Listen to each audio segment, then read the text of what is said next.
So in the previous case, we have derived the length of the OP in terms of A, B, C, where A, B, C are the distances measured along the axis X, Y, Z respectively. So that means we know the length of the OP, that is R bar. But how this OP is oriented? What is the orientation? What is the direction of this one? So to find out the direction, we need to know about the direction cosines. So what are the direction cosines here? The direction cosines is defined as the angle made by this vector OP with the coordinate axis. So for example here alpha is the angle made by with the x axis, and beta is with the y axis, and gamma with the z axis.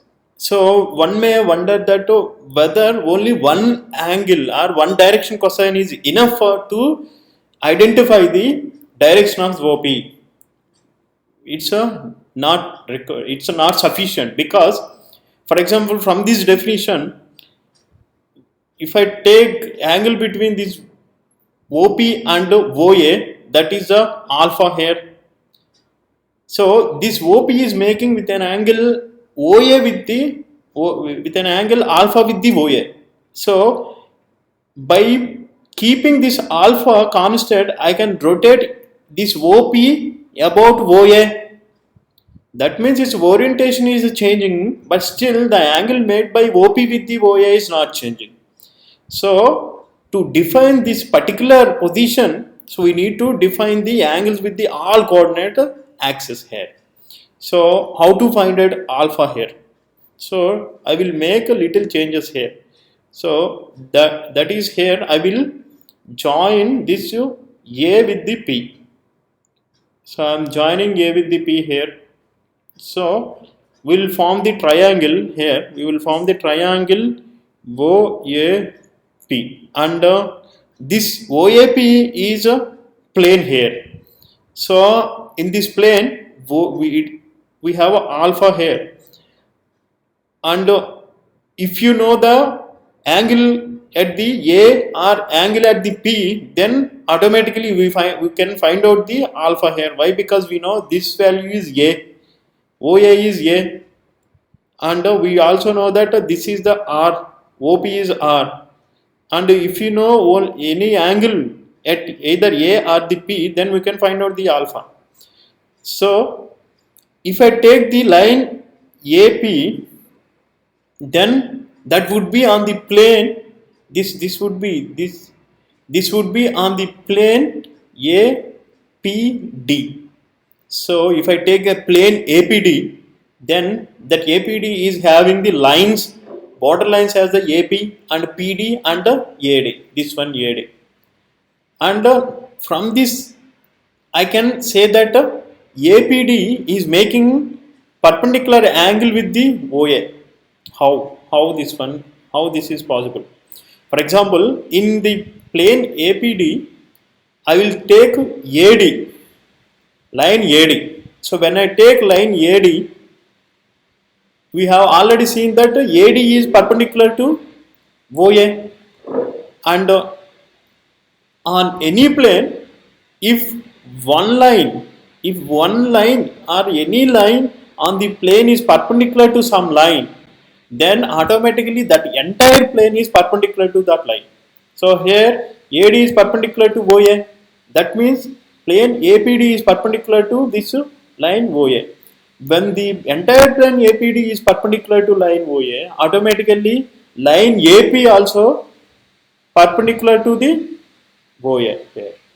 So this is simple one. You just imagine this is the plane APD, and when APD is perpendicular to OA, automatically the line on the plane APD, that is AP, also perpendicular to this line OA. So if I draw this triangle OAP, so this looks like this.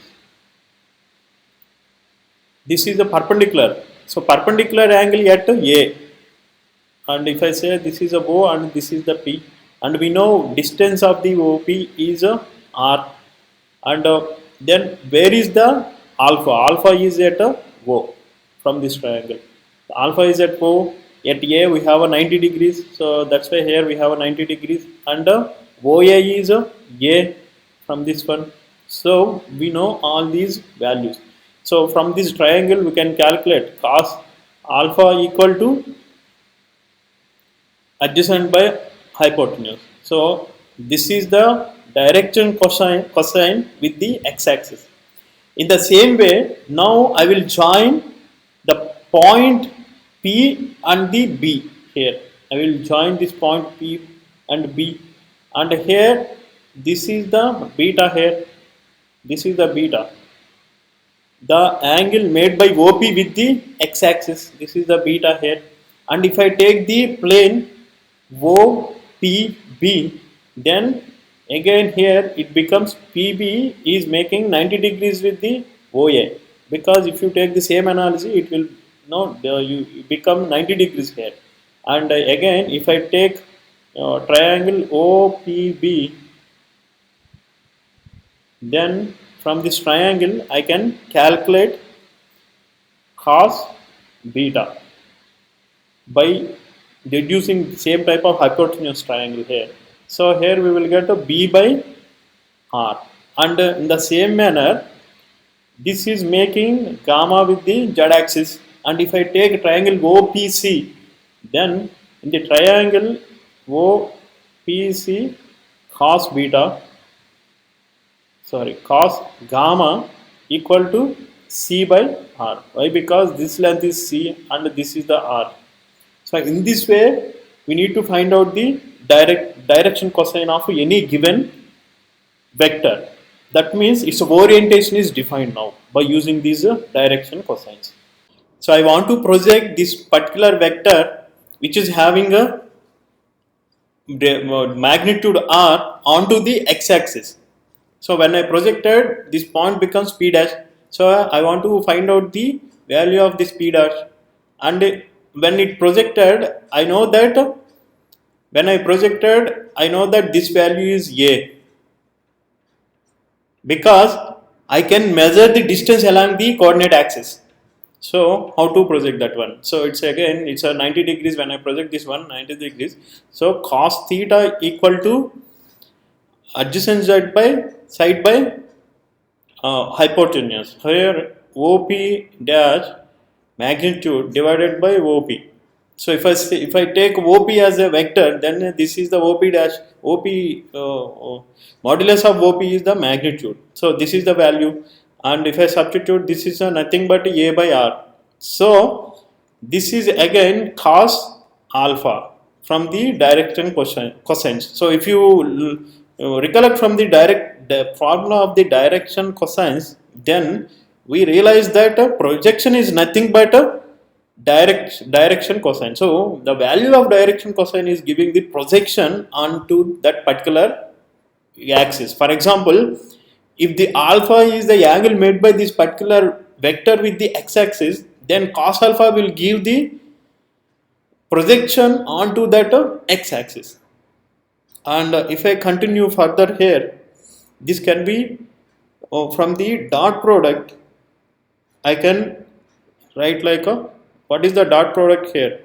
So dot product is, for example, dot product of OP and OP dash. So OP dot OP dash, that equal to magnitude of OP into magnitude of OP dash into angle between these two. So that is a cos theta.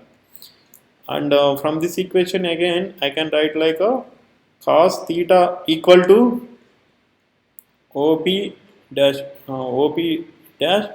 divided by this magnitude. Let's say this is the equation A, and here from this equation, if I take this is the A and this is the B, this is the equation A and this is the equation B here.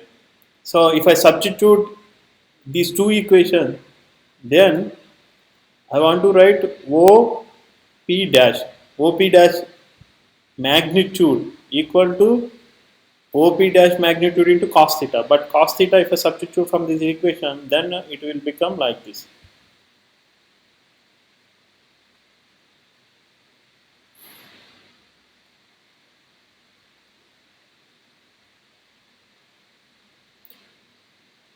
and from this equation this and this will get cancelled, and this can be written as a OP dash magnitude equal to OP dot OP dash. These two are vectors and this is the magnitude of the vector.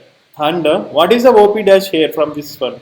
So this is along the x-axis. So I can write OP dash as the OP dash equal to, I know the vector direction, that is in the I direction, and the magnitude is A. So AI. So if I substitute in this one here, this is the square here. So what happens here? So if I substitute here, A square equal to OP dot A into I, and this will again become A equal to I dot OP. So this is very important equation. We need to remember this. So what is the final deduction from this all derivation? So if you want to find out the projection of a vector onto any coordinate system, then you simply do the dot product of that vector with the corresponding unit vector along that particular coordinate axis. So this is the equation here. For example, if I want to find out the projection of the same vector onto the y-axis, then in that case we need to write b equal to j into j dot op. And if I want to find out c projection onto the z-axis, then in this case this is a k dot op. So we need to remember these equations.